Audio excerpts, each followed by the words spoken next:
여러분 안녕하십니까? 2019년 11월 12일 화요일 신문사설 비평을 시작하겠습니다. 오늘 노동시간 관련된 매일경제신문사설입니다. 국회 탄력근로제 노동계의 눈치만 보고 있을 때 아니다 라고 주장하고 있는데요.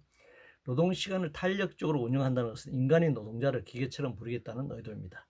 거기다 노동시간을 연장하겠다는 전제가 깔려있죠. 2004년의 법정 노동시간은 근로기준법 제50조에 주 44시간을 주 40시간으로 단축했습니다. 15년 전 일입니다. 그런데 노동 존중을 말하는 문재인 정부에서 느닷없이 주 52시간 단축이라는 기만적 단어가 만들어지고 유포됐습니다. 주당 68시간에서 12시간 단축됐다는 의미인데 주당 40시간에서 12시간이 연장된 시간입니다. 동법 51조 탄력근로제, 53조 연장노동, 59조 특례조항 등은 50조를 위반하는 조항들입니다. 탄력근로제 반대가 아니라 51조, 53조, 59조 자체를 폐지하는 그런 운동을 펼쳐나가야 할 것입니다. 한국은 지금도 최장시간군에 속하는 나라입니다. 산재 사망률 압도적인 세계 1위입니다. 이는 장시간 노동으로 과로 및 사고사를 유발시킨 결과입니다. 야만적인 국가입니다. 노사정은 연간 노동시간을 주당 2000시간 이하로 하기로 이미 오래전에 합의한 바가 있습니다. 그런데 주당 52시간으로 단축한다니요. 52시간을 50주로 환산하면 연간 2600시간으로 세계 최장 시간이 되는 것입니다. 이제 이보다 더 장시간 노동을 시키겠다는 것인데 노동자를 더 착착했다는 것 아니겠습니까? 정부와 여야 정치권이 합동으로 자본의 돈벌이에 노동자들의 고요를 짜내는 법을 만들겠다고 지금 야단 법석을 하고 있습니다. 배임 횡령 관련해서 매일경제신문은 경제 규모 6배 커졌는데 특경법 처벌 기준은 30년째 5기란이라는 제목의 사설에서 특정 경제범죄 가중처벌 등에 관한 법률 시행령 개정안은 5억 원이 넘는 횡령 배임 등으로 처벌받은 기업 오너나 임직원이 해당 기업에 복귀하지 못하게 하는 내용이다 라면서 기업 활동과 개인 권리에 대한 과도한 침해라고 지금 지적하고 있는데요. 그러면 30억 원, 5억 원의 6배라면 30억 원 이상 배임 횡령할 때만 처벌하는 건지 묻지 않을 수 없습니다. 무슨 그런 법이 있을 수 있나요? 라면 하나 훔쳤다고 구속되는 사람도 있는데 도대체 5억을 배임 횡령하고도 경영권을 유지한다. 이건 말이 되지 않습니다. 기업 활동이라고 불법을 해도 된다는 것인지 묻지 않을 수 없습니다. 회사 돈을 배임 횡령한다는 것은 노동자의 몫을 빼앗는 것이고 투자자의 돈을 훔치는 것입니다. 문재인 정부 관련해서 조선일보는 문 정의 확산 자랑, 청 경제 궤변 남은 임기가 더 큰일이다. 동아일보는 탈코드 대탕평 개각으로 임기 후반기 국정쇄신이 이끌라. 문화일보는 조국 청수석 때 부인은 차명 거래 이런데도 문은 정의 확산이라고 얘기했다면서 비판하고 있는데요. 문재인 정부의 정의는 조국 사태를 통해 그 바닥을 드러냈습니다. 그동안 숱한 장원 인사청문회와 임명 과정에서 기획을 내세웠던 사람들이 도덕성의 한계를 확인한 바 있습니다. 촛불로 정권을 잡은 문재인 정부는 적폐를 청산할 역사적 임무를 띠고 있었습니다. 그러나 그들 스스로 적폐를 안고 있었기 때문에 적폐 청산은 불가능했습니다. 거기다 노동자 민중의 고통을 해결하기보다 자본의 이해를 대변하는 정책을 펼쳐왔습니다. 그들이 말하는 정의의 논리는 굉장히 아전이 섞여진 그런 내용이었다고 할 수 있습니다. 2020년 예산 관련해서 한국경제신문은 초비만 예산에 지역구 사업 더 얻는 국회 뭐 하자는 건가 라는 제목의 사설에서 빚내서 예산을 짜는 것에 제동 걸어야 한다. 문화일보는 재정 썩는다며 빚내서 총선 선심 나라 거들려고 있다라는 면서 비판하고 있는데요. 빚내서 예산을 짜지 않으려면 탈세에 대한 징수를 철저히 해야 합니다. 그리고 조세 부담률을 높여야 하는 것이죠. 특히 부자들에게 더 많은 세금을 거둬야 하는 것입니다. 인사와 관련해서 문화일보는 이번엔 여 대표 측근을 말레이 대사 뭐하러 보내나 라면서 비판하고 있는데요. 장관뿐만 아니라 대사 임명 전에 국회 외교통상위원회에서 검증 절차를 거쳐야 할 것입니다.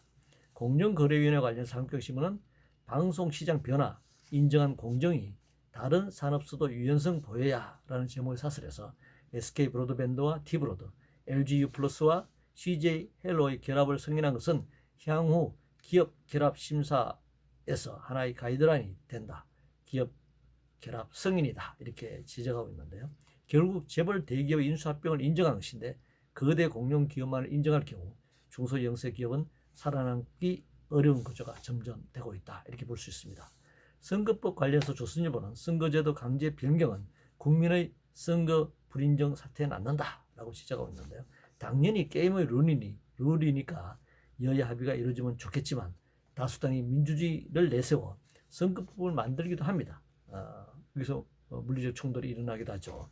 역사적으로 보면 쿠데타를 통해 일방적으로 선거법을 만들어 권력을 유지하기도 했습니다. 규율이나 규칙도 힘의 관계 속에서 만들어질 수밖에 없는 것입니다. 유권자인 국민이 선택해야 하고 문제가 생기면 항쟁을 통해서 제도를 바꾸기도 합니다. 1987년 60항쟁은 바로 대통령 선거제도를 간선제에서 직선제로 만드는 계기가 되기도 했습니다. 유통 관련해서 조선일보는 폭발하는 중광군제, 하늘도 모르는 코리아 세일, 매일경제신문은 중광군제 또 대박, 한국의 유통혁명은 왜 안 되나? 라는 제목의 사설에서 개인정보보호법과 정보통신망법, 신용정보법 개정안 등 데이터 3법이 발목을 잡고 있다. 이렇게 얘기를 하고 있는데요. 한국보다 인구가 30배나 많은 중국과 이 폭탄 세일과 관련된 상황을 단순 비교할 수는 없을 것입니다. 대박 세일을 말하지만 경기 상황이나 소득 여부에 따라 그 상황은 달라질 수밖에 없고 나라마다 여건이 다르다 할 수 있습니다. 북송 관련해서 중앙일보는 의혹 특성이 귀순자 이명 비밀 추방 명백히 진상 밝혀야 한다는 제목의 사설에서 살인 혐의로 쫓기다 귀순 닷새 만에 북한에 추방돼 극형 예상되는 상황에서 서둘러 보낸 이유에 의문이 많다 이렇게 지적하고 있습니다. 조속으로 진행된 점을 부인할 수 없습니다. 귀순자의 인권 문제, 남북관계 등 복잡한 문제가 얽혀 있었겠지만 시간을 두고 종합적으로 판단했어야 옳았습니다. 진상조사가 필요한 사항이네요. 경기 관련해서 중앙일보는 막걸리 3,000원도 부담, 바닥 경기 청와대만 모른다 라는 제목의 사설에서 청와대 수치 좋은데 홍보 탈세, 국민 체감 못해 라고 주장하고 있는데 장사 안 돼, 빚, 공실 급증, 현장 목소리 경청하길 바란다 라고 지적하고 있습니다. 모르는 것이 아니라 알고 있지만 심각성에 대해 둔감한 것으로 판단됩니다. 아니면 내년 총선을 앞두고 인정하고 싶지 않은 측면도 있을 것입니다. 여야 간 공방이 벌어지고 있지만 어느 일방의 책임만은 아닙니다. 그러나 현재 집권 세력이 더 많은 책임을 져야 하는 것은 분명합니다. 수치는 가공될 수 있고 수치는 마술이고 그래서 정치적이다 이런 이야기도 있습니다. 수치로 나는 문제는 아니라고 생각합니다. 경제는 현실의 삶의 문제라고 생각하는 것이죠. 의료 관련해서 동아일보는 병원 없어 지방 못 산다는 말 없게 의료 격차 해소해야 한다라는 제목의 사설에서 또 원격 의료 문제까지 지금 꺼내고 있는데요. 획기적인 공공의료 정책을 수립하는 것만이 문제 해결 방안입니다. 지방에 의무적으로 공공병원을 세워야 합니다. 국가가 의사를 양성하고 의무적으로 지방 공공병원에 일정 기간 근무하도록 해야 합니다. 세월호 관련해서 동아일보는 검찰 세월호 수사 요구 더는 안 나오게 철저하되 공정한 수사하라 이렇게 주문했는데요. 검찰이 재수사를 시작한 것은 늦었지만 다행한 일입니다. 세월호 참사에 대한 진실은 여전히 미국에 빠져 있는 상태고 진실을 밝히고 책임자를 처벌하는 것이 고인에 대한 예의이기도 하고 또 유족들의 마음을 위로하는 일이라고 생각합니다. 일자리 관련해서 한국경제신문은 일자리 부족 뼈 아프다는 청와대 정책 바로잡을 용기는 없나 라는 제목을 사설해서 시장 활력 누르고 다이내믹 코리아의 길 걷고 있다니 공정 경제 이름 아래 기업들 경영에 대놓고 간섭 압박하고 있다. 넓게 소통하고 다른 의견 귀 기울이겠다는 말은 꼭 지켜라 이렇게 주장하고 있는데요.